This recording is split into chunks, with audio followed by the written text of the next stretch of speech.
आकाशवाणी को relay centre बनाए जाने से बुंदेलखंड के कलाकार, साहित्यकार व प्रस्तुतकर्ता खासे नाराज हैं। उन्होंने सरकार की इस कवायद को बुंदेली भाषा, संस्कृति और नशा को नष्ट करने जैसा बताया है।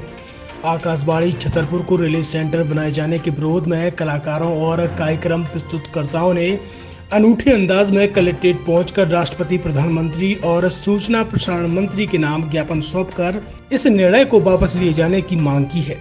इसके पूर्व एक ज्ञापन आकाशवाणी पहुंचकर आकाशवाणी के डायरेक्टर जनरल के नाम ज्ञापन सौंपा है। ज्ञात हो कि 1 मई से आकाशवाणी छतरपुर को रिले सेंटर बनाए जाने का एक तुगलकी फरमान प्रसार भारती ने जारी किया है, जिसके तहत अब छतरपुर आकाशवाणी सिर्फ दर्शनीय स्थल बनकर रह जाएगी। इस आदेश के तहत आप सप्ताह में सिर्फ एक दिन आकाशवाणी छतरपुर में निर्मित कार्यक्रमों का प्रसारण होगा और बाकी के 6 दिनों में ग्वालियर, भोपाल, जबलपुर, रीवा व इंदौर के कार्यक्रम प्रस्तुत किए जाएंगे।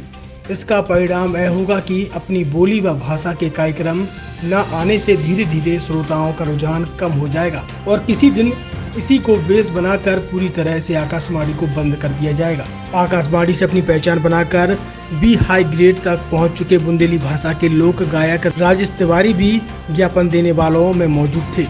उन्होंने प्रसार भारती की इस नीति का विरोध करते हुए कहा कि यह पिछले बुंदेलखंड की धरोहर को खत्म करने का षड्यंत्र है। इससे न सिर्फ बुंदेली भाषा का विकास रुकेगा, बल्कि इससे जुड़े हजारों लोकगीत गायक बेरोजगार हो जाएंगे। तो वहीं कवि, साहित्यकार, वार्ताकार आदि भी अब सुनने को नहीं मिलेंगे। किसानों के लिए खेती किसानी जैसी गंभीर कार्यक्रम खत्म हो जाएंगे।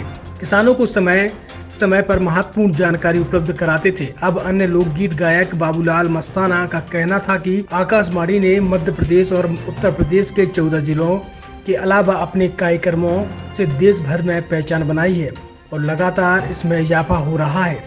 इसके बावजूद इसे रिले सेंटर बनाकर बाहर के कार्यक्रम के प्रसारण के लिए रखना बहुत गलत निर्णय है।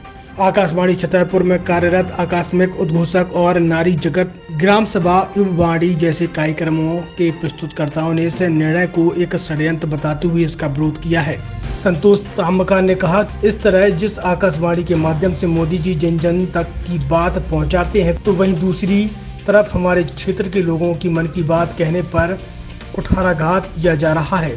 संविदा मिश्रा और प्रतिभा चतुर्वेदी ने कहा कि बुंदेली भाषा और कला संगीत को आगे बढ़ाने में आकाशवाणी का महत्वपूर्ण योगदान रहा है।